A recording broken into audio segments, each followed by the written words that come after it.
जीत की तरफ आगे बढ़ती हुई दिख रही है बीजेपी। न्यूज़ रूम का रुख करते हैं, वहां पर क्या कुछ स्थितियां। अनुराग जी मेरे सहयोगी जुड़े हुए हैं हमारे साथ। अनुराग जी, जो मिल्कीपुर सीट की अगर बात की जाए तो मिल्कीपुर से एक बड़ा झटका सपा को लगता हुआ दिख रहा है और 22,000 वोटों के अंतर से जो है एक बढ़त बनाए हुए हैं बीजेपी कैंडिडेट। लगातार जो है अखिलेश यादव समाजवादी पार्टी ये आरोप लगाती रही कि योगी सरकार जो है चुनाव आयोग के साथ मिलकर धांधली उन्होंने की। अब जो है उस पर क्या कहेंगे और किस तरह से, क्या ये सपा की खिंच इसे कह सकते हैं कि क्या वाकई में बीजेपी ये साबित करने में कामयाब हुई है कि राम जी की नगरी अयोध्या अभी भी बीजेपी के साथ ही है? देखिए नीरज जी, जो आप बात कर रहे थे मिल्कीपुर सीट की, ये अपने आप में बड़ी हाई प्रोफाइल सीट थी। इसकी 2-3 वजह बड़ी खास थी इस सीट के अंदर कि ये लोकसभा चुनावों के अंदर बीजेपी का उत्तर प्रदेश में प्रदर्शन जो उम्मीद थी उसके अनुरूप नहीं रहा था। अखिलेश यादव और राहुल गांधी ने मिलकर जो समीकरण रचे थे उससे पूरी कंडीशन चेंज हो गई थी। तो ऐसे में ये सीट अयोध्या की सीट है। बीजेपी जो लोकसभा चुनावों में राम मंदिर का मुद्दा लेकर गई थी, ऐसे में इस सीट पर काफ़ी प्रतिष्ठा दांव पर लगी हुई थी लगातार कि इस सीट में जीतेगा कौन। यहाँ पर अवधेश प्रसाद के जो बेटे हैं वो यहाँ पर इलेक्शन लड़ रहे हैं, जो कि वर्तमान में फैजाबाद से सांसद हैं। इनको लेकर भी अगर लोकसभा की बात करें तो बड़ा बवाल भी हुआ था कि इनकी सीट पीछे कर दी गई थी। तो इसमें लेकर कांग्रेस पार्टी और उनके बीच तल्खी का मुद्दा काफ़ी रहा था कि उनकी सीट पीछे क्यों हो गई। तो एक तरह से उत्तर प्रदेश में अखिलेश यादव अपने बाद किसी नेता का चेहरा दिखा रहे थे तो अवधेश प्रसाद, क्योंकि उन्होंने वो सीट जीती थी जिसके दम पे बीजेपी उत्तर प्रदेश में कब्जा करना चाहती थी। चंद्रभानु पासवान जो बीजेपी के उम्मीदवार थे, इनका अपना एक रिकॉर्ड रहा है उस सीट पर। इससे पहले भी वो लगातार जीतते रहे हैं। इस सीट पर मिल्कीपुर सीट, यहाँ की जो पूरी आबादी है, यहाँ मुस्लिम बहुल आबादी है, ध्यान रखने की बात है। जो समीकरण जो पूरा यहाँ पर है, यहाँ पर उस तरह के समुदाय के लोग अधिक हैं जो अफगानिस्तान से उनका कनेक्शन इतिहास के अंदर हुआ करता था। इस पूरी सीट में, मुस्लिम बहुल सीट में जीतना बीजेपी के लिए ये साबित करने की बात है कि उत्तर प्रदेश में उनके गवर्नेंस के मॉडल को अभी एक स्वीकार्यता मिल रही है वहाँ पर। तो ये बड़ा खेल है। मेरे साथ अनिल जी मौजूद हैं यहाँ पर। अनिल जी, आप क्या मानते हैं कि अगर हम दिल्ली के इलेक्शंस के संदर्भ में बात करें तो 27 साल से बीजेपी सत्ता से पूरी तरह से दूर थी। आप पार्टी 2013 के बाद से सत्ता में ऐस कदर हासिल पहुंच चुकी थी कि उसका पूरा वोट बैंक बड़ा स्ट्रांगली पहुंच चुका था। ऐसा आपने गलतियां कर दी। आपकी एक तरीका था करप्शन का, जिस मॉडल पे शीला दीक्षित को हरा के केजरीवाल आते हैं, उसी मॉडल पे बीजेपी इनको घेर लेती है। जो उनका टॉप ऑर्डर है, चाहे मनीष सिसोदिया की बात हो, चाहे आतिशी की बात हो, ये पूरा बिखरा हुआ दिखाई देता है। बीजेपी का जो वोटर है वो उसको वोट कर रहा है। क्या सिंपैथी जो वोट है वो केजरीवाल के फेवर में नहीं गया या आम आदमी पार्टी के फेवर में नहीं गया? अब तक हालांकि रुझान ही है, इनको पूर्ण कहना जल्दबाजी होगी, लेकिन काफ़ी हद तक बहुत रुझान में आगे निकल चुका है मामला। जी, आप सही कह रहे हैं। असल में पूरा खेल रणनीति का है। जो आम आदमी पार्टी, सबसे पहले उन्होंने प्रत्याशियों की घोषणा की, सबसे पहले उन्होंने चुनावी तैयारियां भी जारी की। कमोबेश अगर हम देखें तो बाकी पार्टियां काफ़ी देरी से चुनावी तैयारियों में जुटती हुई नज़र आई। लेकिन जो मुद्दे आम आदमी पार्टी बनाना चाह रही थी, जिन पे वो अभी तक चुनाव जीतते आए हैं, चाहे वो सब्सिडी हो, चाहे वो फ्री बिजली हो, फ्री पानी हो, बस यात्रा मुफ्त हो महिलाओं के लिए, वो सब मुद्दे इस बार उतने प्रभावी ढंग से या तो इसमें सवाल मेरा ये उठता है कि अगर ये प्रभावी मुद्दे जो आपने बात कही, तो बीजेपी ने इससे बड़ी घोषणाएं करी। उन्होंने अगर 2100 का वादा किया, बीजेपी का 2500 का वादा, कांग्रेस का दीदी का वादा। तो क्या बीजेपी की घोषणाएं लोगों को अधिक रास आई या आम आदमी पार्टी का करप्शन लोगों को लगा कि जो मुद्दा है वो अधिक हावी हो गया? क्योंकि बीजेपी ने बार बार इस बात को नैरेटिव बनाने की कोशिश करेगी कि बीजेपी अगर आएगी तो शायद वो घोषणाएं बंद कर देगी। लेकिन उस नैरेटिव को क्या तोड़ा है इन्होंने या नहीं तोड़ा है? कि असल में जो आपने कहा नैरेटिव शब्द, ये पूरा चुनाव ही नैरेटिव पे लड़ा गया है। नैरेटिव फ्रीबीज का, नैरेटिव घोषणाओं का, नैरेटिव क्या योजनाएं आएंगी, कैसे इम्प्लीमेंट होगा। आम आदमी पार्टी जितनी भी चुनावी रैलियां की जी उनके नेताओं ने, उसमें उन्होंने यही बताने की कोशिश की कि यदि हम नहीं आए सत्ता में और दूसरी पार्टी आएगी तो ये सब चीज़ें बंद कर दी जाएंगी। लेकिन इसको भारतीय जनता पार्टी ने इसे काउंटर किया कि नहीं, कुछ बंद नहीं किया जाएगा, बल्कि इसमें और बढ़ोतरी की जाएगी और पहले से बेहतर दिया जाएगा। तो मुझे लगता है, और दूसरा जो उनका बड़ा मामला था कि जिस भ्रष्टाचार को मुद्दा बना के अब तक आम आदमी पार्टी दिल्ली में सरकार में रही है, उसी भ्रष्टाचार को भाजपा ने उनके अगेंस्ट इस्तेमाल किया। और मुझे लगता है कि लोग मतदाता है, नैरेटिव तो ऐसा होता है कि आप अगर लगातार बोलते रहेंगे तो कहीं ना कहीं दिमाग में असर होता है, वो बनाने में शायद सफल होते नज़र आ रहे हैं। जो रुझान तुम्हें ये दिखा रहे हैं। विवेक जी, आम आदमी पार्टी करप्शन के मुद्दे पर आई थी, केजरीवाल ने पद भी छोड़ दिया, उन्होंने कहा कि अगर बनेंगे तो अगर सीएम तब बनेंगे जब जनता की फैसला सुनाएगी। तो एक तरह से वो खुद को क्लीन चिट देने की पूरी कोशिश कर रहे थे, ये सिसोदिया के साथ रहा। अगर हम फ्रीबीज़ के संदर्भ में बात करें तो आम आदमी पार्टी की फ्रीबीज़ साबित फ्रीबीज़ थी कि वो फ्रीबीज़ दे रहे हैं। बीजेपी का ये दिल्ली के अंदर पहला एक्सपेरिमेंट था, कांग्रेस का पहला एक्सपेरिमेंट। लेकिन ऐसा क्या हो गया कि जो बिजली पानी मुफ्त के तौर पे जो जनता वोट कर रही थी वो इस इलेक्शन में इनके वादे को नहीं मानी। अगर आप देखेंगे तो आम आदमी पार्टी के जो आधार है वो इस बात पे था कि ये ईमानदार लोगों की पार्टी है। अब मतलब फ्रीबीज़ की अगर आप बात करें तो इलेक्शंस में फ्रीबीज़ कोई नई चीज़ नहीं है। जहाँ किसी भी स्टेट में इलेक्शन होता हो, चाहे भाजपा लड़ रही हो चाहे कांग्रेस लड़ रही हो, बड़े बड़े वादे बड़े बड़ी बातें होती हैं। कुछ चीज़ें दी भी जाती हैं, कुछ चीज़ें नहीं भी दी जाती हैं। दिल्ली में भी केजरीवाल ने पकड़ा था, लेकिन दिल्ली में केजरीवाल ने उसको अलग एक नैरेटिव सेट किया था कि हम ईमानदार लोग हैं। हम लोगों ने उनसे पूछा आप पैसा कहाँ से लाएंगे, उन्होंने कहा हम करप्शन कम करके पैसा जुटा लेंगे योजनाओं के लिए।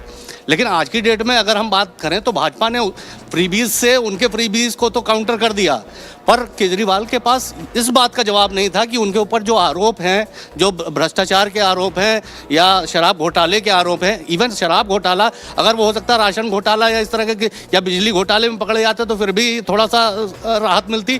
शराब घोटाला महिलाओं की बात करी जाए तो वो कई राज्यों में इस बात को लेके, बिहार जैसे स्टेट्स में इस बात को लेके चुनाव जीत गई पार्टियां कि हम शराब को बंद कर देंगे। तो ऐसा जब आरोप केजरीवाल और उनके साथियों पे लग गया, बहुत सारे लोग जेल में हैं अभी भी और बहुत सारे लोग पे मुकदमा चल रहा है। जी, इसीलिए एक सवाल ये उठता है कि अगर हम पिछले चुनावों का पूरा हालचाल देखें, डाटा देखें, तो उसमें जो महिला मतदाता है, अगर वो लोकसभा में जो वोट है वो करता है प्रधानमंत्री मोदी को वोट, यानी बीजेपी को वोट अधिक करता है। लेकिन दिल्ली के स्टेट से ही एक मत ऐसा स्टेट रहा जहाँ महिला मतदाताओं ने हमेशा आम आदमी पार्टी को अधिक वोट किया। इस कंडीशंस में क्या मानते हैं कि सिर्फ महिला मतदाताओं का विमुख होना ही आप आदमी पार्टी के लिए काल बन गया? सिर्फ महिला मतदाताओं का विमुख होना नहीं, दिल्ली में जो लोगों को, मैंने वही कहा कि महिलाओं का एक शराब जो एक मुद्दा था वो हो सकता है महिलाओं को ज़्यादा मैटर करता हो, लेकिन जैसे बिजली पानी का भी मुद्दा था, बहुत सारे लोगों की सब्सिडीज़ दिल्ली में भी बंद हो गई। अब समय के साथ साथ उन्होंने कहा कुछ लोगों ने खुद छोड़ दी या कुछ लोगों में बंद हो गई। बहुत से लोगों को ये लगने लगा कि हो सकता है कि आने वाले समय में कुछ चीज़ें और दें, पर करप्शन, शीश महल जैसी बातें हुई तमाम। तो मतलब लोग जो डिफरेंशिएटर था उनके लिए ईमानदारी, वो डिफरेंशिएटर खत्म हो गया। वो सारी पार्टीज़ की तरफ उनको भी देखने लगे। तो और निश्चित तौर पर अगर फ्रीबीज़ की बात की जाए तो केजरीवाल सेंट्रल गवर्नमेंट से या बीजेपी से कहीं ना कहीं पीछे ही रह जाएंगे। जिस तरह की उनके पास क्षमताएँ हैं और जिस तरह की चीज़ें, दिल्ली में हमेशा केजरीवाल ने इस बात को लेकर लड़ाई लड़ी कि भाजपा हमको काम नहीं करने दे रही है। तो कहीं ना कहीं लोगों के मन में ये भी होगा कि हो सकता है कि डबल इंजन की सरकार हो जाए तो लोग बेहतर, दिल्ली में डिलीवरी बेहतर हो जाए। अनिल जी, सवाल मेरा इससे क्योंकि कांग्रेस और आम आदमी पार्टी के बीच अगर लोकसभा चुनावों में देखें तो उनके बीच आपस में गठबंधन था। यह हाल पंजाब में भी रहा और यही हाल दिल्ली में देखने को मिला कि उनके आपस के बीच वो अलग अलग पार्टी के तौर पर लड़े। अगर हम दिल्ली की 2 सीटों का ही सैंपल साइज के तौर पर देखें तो एक सीट आती है नई दिल्ली की सीट, जहाँ पर संदीप दीक्षित लड़ाई कर रहे हैं, केजरीवाल, प्रवेश वर्मा कैंडिडेट्स हैं। कालकाजी सीट की बात करें तो आतिशी वहाँ से लड़ाई लड़ रही हैं, उनके साथ हैं अलका लांबा कांग्रेस की और बीजेपी के रमेश बिदोड़ी हैं। सवाल ये उठ रहा है कि राहुल गांधी पर ने बड़े प्रहार भी किए अरविंद केजरीवाल पे ज़्यादा। आज सुबह सुबह संदीप दीक्षित का एक बयान आता है जिसमें वो कहते हैं कि गठबंधन की संभावनाओं से कोई इनकार नहीं है। उमर अब्दुल्ला का बयान होता है चलो अकेले बहुत लड़ो, हल देख ही रहे हो। बयानबाजी शुरू हो गई, इंडिया ब्लॉक गठबंधन देखें तो ये कहीं बिखरता हुआ, क्या ये दिल्ली जो चुनाव था क्या यहीं ये बिखरने की शुरुआत तो नहीं है इंडिया गठबंधन की? अगर पिछला चुनाव देखें, लोकसभा का चुनाव देखें तो वहाँ पर इंडिया गठबंधन ने एनडीए गठबंधन के सामने एक बड़ी कड़ी चुनौती पेश करी कई सीटों पर। तो दिल्ली चुनाव में विफलता होना, 2 सवाल यहाँ से उठते हैं, क्या वो आपके पॉलिटिकल कैरियर के लिए एक खराब संकेत है? और दूसरा, क्या ये इंडिया ब्लॉक में जो फूट और टकराव है क्या उससे अधिक बढ़ेगा? देखिए, इंडिया ब्लॉक तो लोकसभा चुनाव शुरू होने के पहले ही लगभग बिखराव की स्थिति में आने लगा था। मुझे लगता है कि जो उनके विचारधाराओं का क्लेश था आपस में, प्लस ये हुआ कि एक रूपता या एक मतता नहीं आ पाई आपस में। वो ना तो मुद्दों पे एकजुट हो पाए, ना कि किसी अपने चेहरे पे एक रूप हो पाया कि भाई हम किसको आगे ले जाएंगे। तो वो नुकसान लोकसभा चुनाव में हुआ उनको, और तुरंत बाद जब विधानसभा चुनाव आए तो उसमें भी असर दिख रहा है। और अभी जो विधानसभा चुनाव हो रहा है दिल्ली में, उसमें जिस तरह से आम आदमी पार्टी और कांग्रेस अलग अलग लड़ रहे हैं, एक दूसरे के खिलाफ लड़ रहे हैं, उससे समझ में आ गया कि वो तो ख़त्म हो चुका है। कहने के लिए अब उसकी आधिकारिक घोषणा भले ना की गई हो, लेकिन वो ख़त्म है। उमर अब्दुल्ला का बयान भी यही कह रहा है कि सीधी सीधी बात है कि मामला कहीं बेपटरी हो चुकी है चीज़ें। और राजनीति में जो बयान, जो आपने संदीप दीक्षित जी के बयान का उल्लेख किया कि उन्होंने कहा है कि गठबंधन की संभावना से इनकार नहीं कर रहे। वो नेता रहे थे जिन्होंने पिछले लोकसभा चुनावों के अंदर ये बड़ी मुखालफत करी थी कि कांग्रेस को अपने दम पे लड़ना चाहिए। वो उस बैठक को छोड़ के भी भाग गए थे जिसमें झगड़ा हुआ उनका उस वक्त तत्कालीन अध्यक्ष से, अनिल चौधरी से या तमाम लोगों से। उसमें भी जो पुराने नेता थे, जयप्रकाश अग्रवाल हो या तमाम नेता, जिन्होंने आप के साथ गठबंधन करने को कमजोरी माना था कि कांग्रेस इससे कमजोर होगी। देखिए, कांग्रेस बिल्कुल उनका वो उस समय जो उनका पक्ष था, उनकी बात थी, वो सही थी, क्योंकि कांग्रेस पार्टी कोई क्षेत्रीय दल नहीं है, कोई छोटी पार्टी नहीं थी, एक राष्ट्रीय दल है। कई दशकों तक उन्होंने देश चलाया है, शासन किया है। ऐसे में यदि वो किसी नई पार्टी, क्षेत्रीय पार्टी, तुलनात्मक रूप से आकार में, अनुपात में छोटी पार्टी के साथ अगर जा रहे हैं तो ये उनकी कमज़ोरी दिखाएगा, इसलिए वो ऐसा चाह रहे थे करना। और रही बात गठबंधन करने ना करने की, तो देखिए राजनीति तो अवसरों का खेल है, कब कैसा अवसर बैठता है। लेकिन एक चीज़ मैं और मानना चाहूँगा कि जो ये पूरा जो चुनाव हो रहा है, इसमें जो मुद्दे उठाए गए, जो विवेक जी ने भी कहा, आपने बताया कि भाई भ्रष्टाचार से लेकर तमाम मुद्दे, या फ्रीबीज के मुद्दे, सुविधाओं के मुद्दे, सब्सिडी के मुद्दे, जनता मैच्योर होती है, साल दर साल मैच्योर हो रही है, ये मैच्योरिटी ही दिख रही है। और गठबंधन का अगर एक समीकरण की बात करें तो मुझे लगता है, मैंने पिछले एक दशक में जो मैं अनुभव किया है कि गठबंधन अब विकल्प नहीं है राजनीति चलाने का, क्योंकि कोई भी गठबंधन इतना स्ट्रांग दिख नहीं रहा है। 2014 में भी गठबंधन बने थे लोकसभा चुनाव के समय में, उसके बाद भी बने, इस बार भी था, लेकिन वो सफल नहीं हो पाए, वो बिखर ही गए। और हर चुनाव के पहले एक नया गठबंधन, एक नया नाम आता है, फिर विचारों की लड़ाई शुरू होती है, फिर मतभेद बाहर आते हैं और अंततः सब बिखर जाता है और कुछ किसी के हाथ कुछ नहीं आ पाता है। विवेक जी, बात करें तो आपने बात करी कि शराब एक बड़ा मुद्दा था, शराब के जब लिए जो केजरीवाल में जेल में भी गए, लेकिन वो मुद्दा करप्शन में कहीं तक कन्वर्ट हो गया। सवाल यहाँ पर ये उठता है कि कोई भी सरकार जब किसी भी राज्य में गिर रही है या उसके वोट कम हो रहे हैं, अभी हालांकि ये कहना बहुत जल्दबाजी होगी कि सरकार गिर रही है, लेकिन अगर ये माने वर्तमान रुझानों के आधार पे कि केजरीवाल की सीटें कम हो रही हैं, जो उनका दावा था 2 बार थम्पिंग मेजॉरिटी से जीतने के बाद, तो एंटी इनकम्बेंसी एक फैक्टर होता है। लेकिन एंटी इनकम्बेंसी बीजेपी ने कई राज्यों में उसको इस फार्मूले को गलत मान लिया। गवर्नेंस के मॉडल पे आपको क्या लगता है केजरीवाल कहाँ फेल हो गए? क्योंकि गवर्नेंस किसी राज्य का एक मॉडल था, क्योंकि बार बार ये था कि गुजरात मॉडल से बेहतर दिल्ली का मॉडल, हमने स्कूल अच्छे करा दिए, हमने अस्पताल अच्छे करा दिए, दावा था, इस बात का दावा किया था कि जो हमारा स्कूल मॉडल है वो शायद सबसे श्रेष्ठ है, क्योंकि बाहर से लोग देखने भी इनके मॉडल्स को आ रहे थे, बिल गेट्स की पत्नी भी देखने इसको आई स्कूल, दिल्ली के स्कूल्स को। ऐसे में जो शिक्षा का मॉडल और सेहत का मॉडल जिसकी बात बार बार करी जा रही थी, गवर्नेंस के मॉडल की, क्या वो जनता ने उसे स्वीकारा नहीं? क्योंकि फ्रीबीज के साथ एक ऐसा मॉडल था जो बड़ा लुभावना सा और बड़ा अट्रैक्टिव लगता था।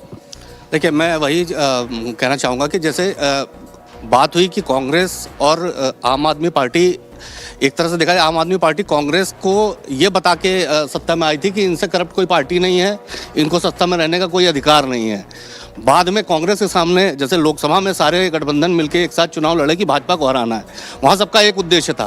पर जब आप स्टेट्स में चले आते हैं तो हर क्षेत्रीय दल की अपनी ज़रूरतें हैं। अगर यहाँ पर आम आदमी पार्टी अगर कांग्रेस को फ्री पैसेज दे दे तो फिर कांग्रेस बचेगी कहाँ पर? इसलिए कांग्रेस के सामने भी एक चुनौती थी कि भाजपा के भाजपा के प्रतिद्वंदी के तौर पर अपने आप को किसी तरह से वापस राज्य में दिखाए और अपने को स्थापित कर पाए कि कहीं ना कहीं कांग्रेस जो है वो आज भी लड़ाई में है और आज भी उसमें क्षमताएं हैं।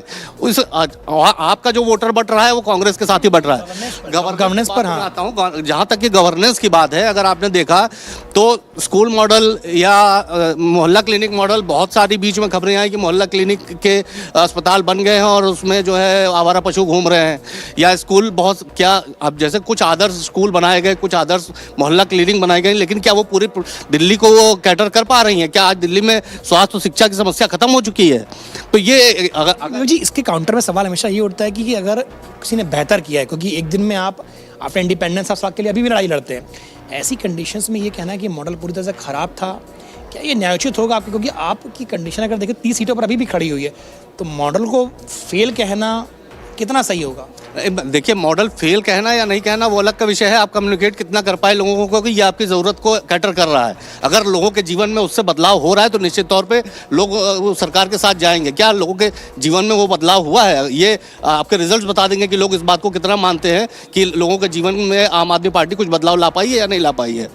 जैसे विवेक जी एक पॉइंट कह रहे हैं, गवर्नेंस के मॉडल पे लोगों ने उस तरह से स्वीकार्यता आपको नहीं दी, लेकिन अगर गवर्नेंस के मॉडल पर या योजनाओं के मॉडल पर वो इतने ज़्यादा खरे नहीं थे तो एक तरह से रेप्लिका खड़ा किया है